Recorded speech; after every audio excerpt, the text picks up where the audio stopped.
And so ADA is up 6%, Solana up almost 9%, and Algorand up almost 7% in a crazy day for certain layer 1 solutions. If you've not watched my video from earlier explaining what Grayscale just announced, that has a big saying in why some of these coins are moving. In this video, I'm going to tell you what's going on with these coins, where they're moving to, am I buying, what am I doing, what are the key levels to look out for. So if you appreciate that, hit up the like button, subscribe, and also these videos are brought to you by me. Yeah, me. If you want to join our course member live streams, we have kicked off our new course member live streams where you can become a member of these new live streams, which we'll do 3 to 4 times at least a week. Knowing me, I'll probably end up doing them very often more than that because I'm a workaholic. Then I want to add value to you guys. But you can join and become a member. Click the link in the description below, in the pinned comment actually below, to head over into our Discord, and you'll find out exactly how to sign up from there. Look forward to seeing you guys there in the live streams where I can answer questions on your portfolio. We can critique your portfolio. We discuss certain cryptos or coins, or look at tokenomics, which we don't get to do in these videos, and spend more time on what's important to you guys. Right, let's get straight into this chart. And as you can see on this chart, you've got Solana moving and leading the pack today. Obviously, you got Bitcoin up 2.8% today. The markets are looking more confident, and Solana is taking this in its stride, up 8.5%.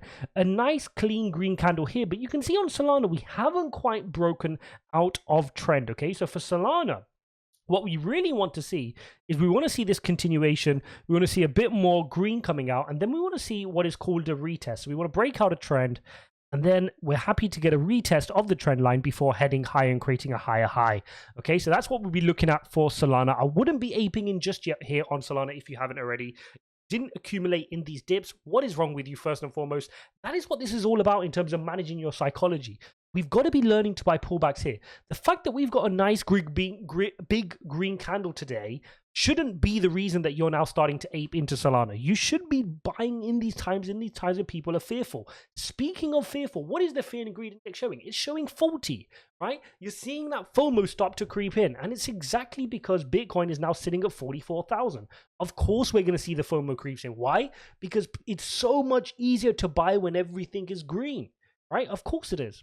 So that is what we're seeing here. We're also seeing ADA up. Let's take a look here at Cardano. We covered off Cardano yesterday, which has a really strong big move to the upside, and it's had another big move here to the upside. Now, the difference between the ADA and the Solana chart, is that the Cardano has got a clean break out from its trend, and we just need to wait for a retest here before we climb higher. It might not necessarily retest, but I'm looking at whether it will pop down to the dollar mark just to collect a bit of support before heading up on its next leg. But the news coming in for Cardano suggests that this could be it, and we could start to climb back towards the important level at 161, given a good headwind from Bitcoin. Now, if we head on over, you will just get a reiteration of the fact that Grayscale launched their specific fund, which is focused on smart contract platforms, excluding Ethereum. And for those who missed my video earlier, please go check that out to get the full weigh down on what's going on here.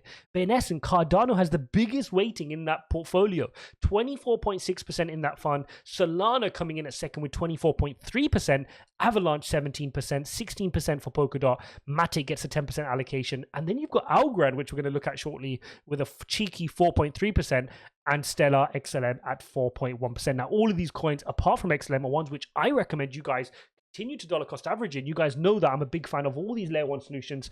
I explained that in my video earlier. Go watch that for my rant on why layer 1 solutions is the battleground going forward this year. It's an absolute brainer that's where the money is going to be. That's where the wealth is going to be created in terms of creating real mass adoption in this space. But another good piece of news for Cardano was that Coinbase expanded the staking offerings to include Cardano. Now, I think people are overlooking this. This is quite a big deal. Okay, so in other words, you can just go into your Coinbase, and if you've already got some ADA in there, you will see that you will start automatically staking that. And I think Coinbase even do that for you. I think by default you have to opt out of it. So automatically you're getting a whole bunch of Cardano which is being staked. Great for their ecosystem, and it's working really well. People are now going to earn APY. So straight away off the bat, you can go and get yourself 3.75 APY there on your card. Being in crypto for a long time. So this really is a pet peeve of mine. We spend a lot of time watching videos, we spend a lot of time educating ourselves, but the average Joe, if we want true mass adoption, we need to think like the average Joe, and the average Joe does not know how to download a Yoroi wallet or Daedalus wallet and stake it to a pool. This is all frightening for them. They don't want to do that. If they can buy on a centralized exchange, they will. And it's better. It's a gateway to get these people in. And eventually they'll figure out the right way to do it, right? Do everything decentralized. Take everything, not your keys, not your crypto. Fine, we get it. But if it's a gateway drug for someone to put a couple of £100 spare in the market to earn a bit of APY, to start dabbling in crypto, why are we pushing against that? Right? If you're advanced and you want to go download your Yoroi wallet and you want to go stake to your friend's staking pool, go ahead and do that, right? Get more APY. But for the average person to be able to go to a reputable company like Coinbase and say, okay, it's centralized. If I forget my password, not the end of the world. I can figure it out. I can get access back in and I can stake. Good. People are going to start thinking that that's a good option for ADA. So really big move for ADA here. And I think a lot of people are overlooking this. And you can see, obviously, the price is taking effect in this, along with the Grayscale news mixed in. Now, the other coin which is benefiting from this Grayscale news is Algorand.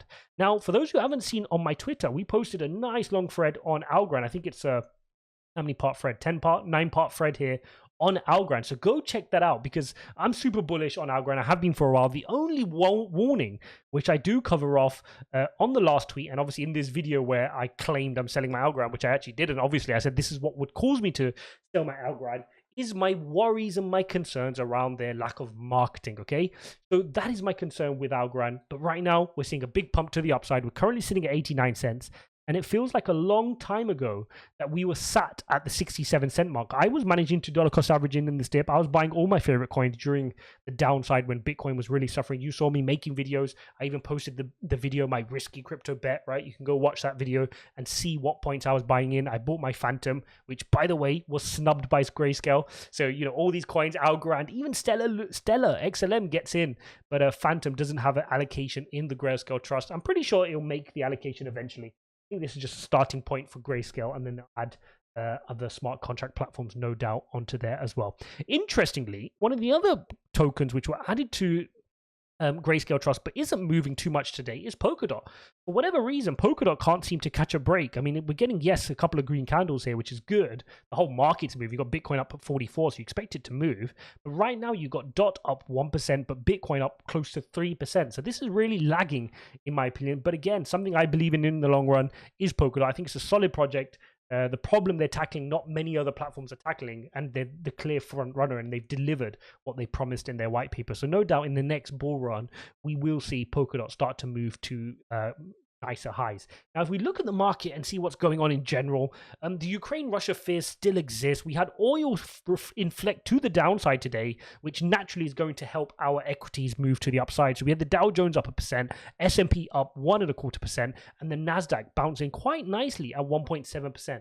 This is what has enabled Bitcoin to have a good solid day here, bouncing to 44,000 and starting to work its way critically to the top of our wedge at 44,500. Now, if we zoom in here on the hourly, you can see we need to get to 44.5. And if I switch across to the 4 hourly, you'll see a little bit clearer.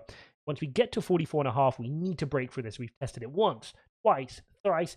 Will fourth time be lucky? Will we break through and start working our way back up to crypto to our technical price target from the wedge, which is 52,700? This would be a really powerful move to the upside.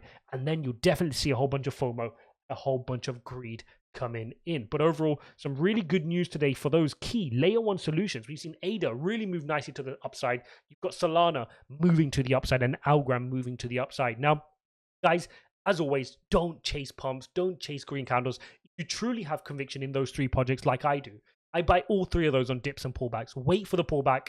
Buy on the pullbacks, have a strategy for dollar cost averaging. If, for example, you want to allocate $10,000 into Algorand because you believe in it, because you have high conviction, and you're not suddenly going to sell in a month, you believe in it for a couple of years, then what you want to do is you want to wait for the next pullbacks and you want to allocate a little bit at a time. So you go $1,000 at a time, 10 different times to buy the dip and dollar cost average in. That's the way to do it. You don't chase these pumps just because the market is telling you, oh, look, it's a great coin now. That's not suddenly when you FOMO in. Your true conviction comes on the pullbacks when everything is looking grim, everything is looking nasty, and you still take that $1,000 out to put it into Algorand or ADA or Solana.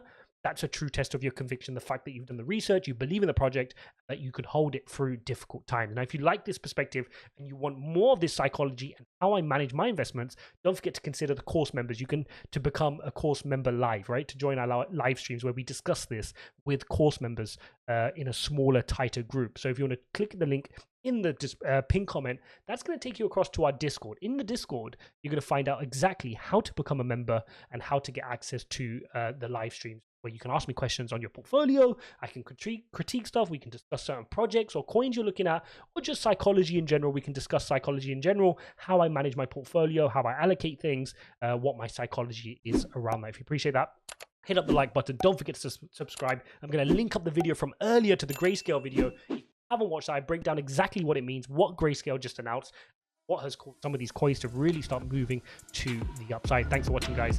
See you in the next one.